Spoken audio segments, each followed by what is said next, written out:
Salam, saudara-saudara, kita akan lanjut belajar tentang verba, yaitu verba imperfect. Nah, kita akan singgung kembali beberapa hal yang kita sudah pelajari sebelumnya mengenai kala dalam bahasa Yunani.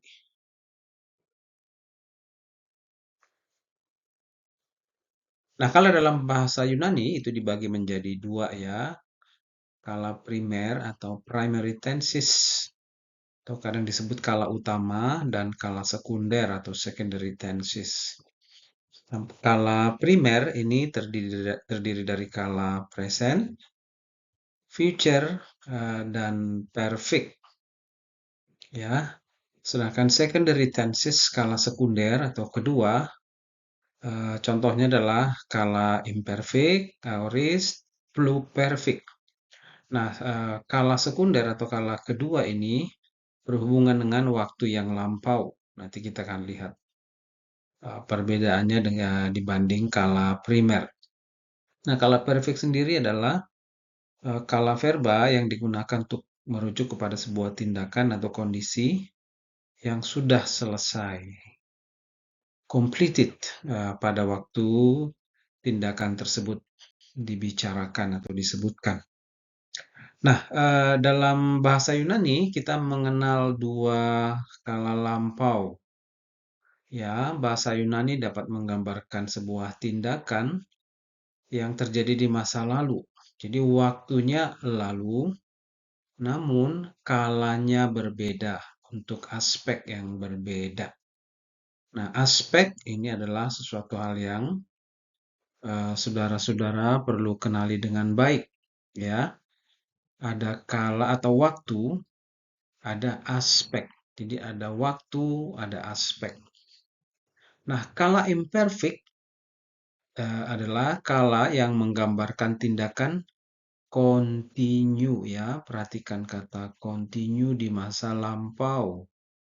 Jadi ini kala lampau, ya waktunya lampau, namun aspeknya continue ya, menggambarkan tindakan yang continue. Nah, perhatikan contohnya ya, egapon. Perhatikan ada kata atau ita ya di depan egapon. Saya dulu sedang mencintai. Yani di masa lampau ya, atau I was loving. Sedangkan untuk kala aorist ya, yang pertama tadi kala imperfect. Kemudian kala aorist ya. Kala kedua untuk lampau menggambarkan sebuah tindakan yang tidak terdefinisikan. Ya, perhatikan bahwa aorist menggambarkan tindakan yang tidak terdefinisikan. Sedangkan kala imperfect menggambarkan tindakan aksi yang sifatnya continue di masa lampau. Kita lihat contoh aorist. Ega pesa. Ya, ada ita di depannya. Saya dulu mencintai. I loved. Kalau kala imperfect, I was loving. Sedangkan pada kala aorist, I loved. Jadi tindakan mencintai di masa lalu yang nggak terdefinisikan waktunya ya. Jadi itu bedanya dengan kala imperfect. Nah, seperti sudah disebutkan bahwa imperfect adalah sebuah tindakan continue di masa lampau, ya, tanpa mengatakan apakah tindakan tersebut atau tindakan dimaksud sudah selesai atau belum selesai. Nah, berarti tindakannya belum selesai atau bisa jadi belum lengkap atau bisa jadi tidak atau belum sempurna. Ya, inilah aspek continue yang dimaksud pada verba imperfect atau kala imperfect. Nah, kala imperfect dalam bahasa Yunani ini terbatas dan fleksibel dalam penggunaan. Nah, terbatas karena dia hanya muncul dalam modus indikatif ya. Jadi verbanya itu per imperfect indikatif.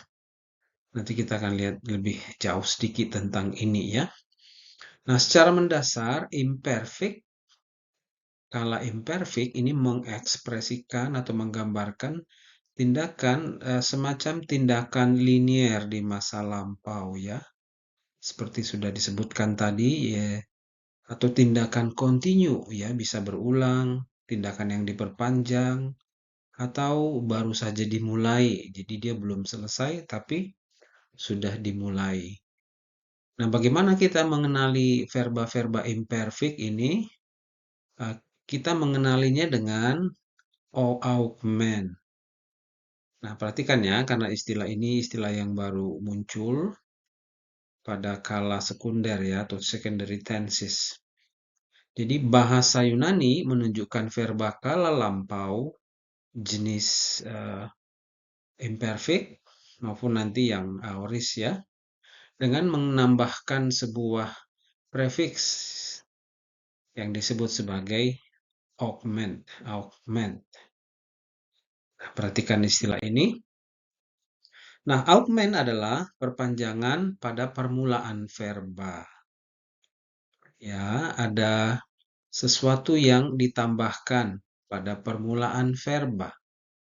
Nah, bagaimana dia dibentuk itu tergantung apakah verba diawali konsonan atau verba diawali huruf vokal. Nah, perhatikan bila verba diawali konsonan, maka sebuah huruf epsilon ditambahkan di depan. Ya, bila verba diawali konsonan, maka sebuah epsilon, vokal epsilon ditambahkan ya di depan ya, permulaan verba. Contoh, saya sedang melepaskan, itu dalam present indikatif aktif, kita mengenalnya dengan sebagai lio. Jadi stemnya adalah li. Jadi kita menambahkan epsilon menjadi elion. Nanti kita lihat bagan lengkapnya ya. Tapi perhatikan ada epsilon yang ditambahkan di awal verba. Artinya apa? Dengan adanya epsilon kita mengetahui bahwa ini adalah kala lampau. Karena ini imperfect, saya dulu sedang melepaskan. Ya, itu kalau dia diawali konsonan. Nah, kalau diawali verba, diawali vokal bagaimana?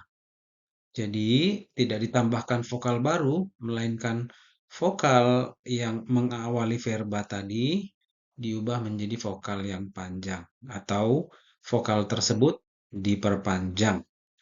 Contoh katanya adalah agapa. Ya, agapa. Ditambahkan atau diubah menjadi vokal panjang egapon. Nah, jadi kita tahu bahwa ita adalah vokal panjang ya, sama halnya dengan omega. Jadi dari agapa menjadi egapon. Apa nuansanya adalah saya dulu sedang mencintai. Jadi ada aspek continue, ada aspek lampau. Oke, jadi inilah pengaruh augment pada verba ya, apakah dia diawali konsonan atau diawali vokal. Nah, imperfect juga memakai akhiran-akhiran yang berbeda atau akhiran sekunder. Nah, imperfect sendiri, ya ini penulis lainnya memberikan beberapa penjelasan tambahan bahwa imperfect dapat dianggap sebagai a sort of auxiliary to the past tense. Jadi semacam tambahan atau melengkapi sifatnya pada waktu lampau ya, ini kan secondary tense. Function it for it in the indicative. Ya, memang ini kan digunakan pada indikatif to refer its significance of continuous action to the past time. Jadi aspeknya yang continue ya. Ini peranan penting imperfect ini. Imperfect dibangun di atas stem kala sekarang atau present. Nanti kita akan lihat ya, perhatikan bagan pembentukan verba imperfect indikatif. Jadi imperfect indikatif yang akan kita lihat pada slide-slide selanjutnya. Jadi imperfect sendiri oleh para ahli mula-mula digambarkan sebagai a sort of moving panorama. Jadi semacam bioskop, ada cerita yang digambarkan continue ya, a moving picture show. Nah, kalau aoris itu cerita sederhana saja, nggak tahu kapan, nggak terlalu detail. Tapi kalau imperfect ini digambarkan seperti bioskop atau ya bioskop film gitu, ada ceritanya, ada aspek continue. Nah, elemen waktu lebih menonjol pada imperfect dibandingkan dengan pada kala present ya. Itulah sebabnya bahwa imperfect ini lebih eksklusif atau digunakan pada modus indikatif. Itu sebabnya kita akan belajar tentang verba imperfect indikatif. Nah, ini mengulang kembali akhiran-akhiran pada verba Yunani ada yang namanya akhiran utama, primer, kedua ya, sekunder. Nah, kala utama ini menggunakan akhiran persona utama tentu tanpa augmen ya, atau akhiran utama. Kita lihat pada primary tenses.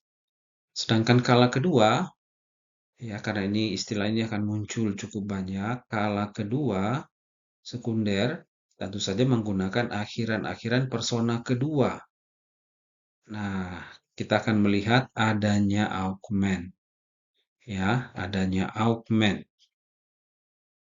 Nah, ini adalah bagan semacam rumus pembentukan imperfect indikatif aktif. Ya, imperfect indikatif aktif. Ada augmen di depan ya, yang ditambahkan mengawali stem present kala sekarang. Jangan lupa bahwa imperfect indikatif dibentuk atau dasarnya adalah stem present. Kemudian ditambahkan vokal penghubung. Kemudian akhiran persona yang sesuai. Karena ini adalah imperfect, tentu akhiran persona aktif kedua. Ya, kita bicara tentang imperfect indikatif aktif. Jadi yang ditambahkan adalah akhiran persona aktif kedua. Oke, kita masih memakai contoh stem lu ini ya. Jadi ada augment epsilon ditambah lu ditambah omikron ditambah nu. Elion. Oke, ini contohnya ya, Elion. Kita lihat nanti lebih lengkap, tapi perhatikan ya, ini imperfect. Kita mengenalinya sifat kala lampaunya dengan adanya augment.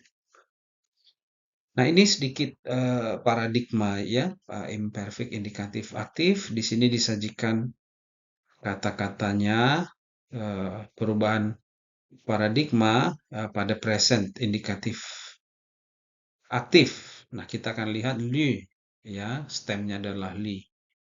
Jangan lupa ada vokal epsilon yang ditambahkan. Elion. Ini dia, saya dulu sedang melepaskan. Elias, Elias, ya gitu. Elias, itu ya. Orang kedua tunggal, kamu dulu sedang melepaskan. Ya kalau dia li, Elien. Itu ya, dia dulu sedang melepaskan. Eliomen. Kami atau kita dulu sedang melepaskan. Kemudian Eliete. Orang kedua jamak ya. Kalian dulu sedang melepaskan. Atau, selanjutnya orang ketiga jamak. Elion. Mereka dulu sedang melepaskan.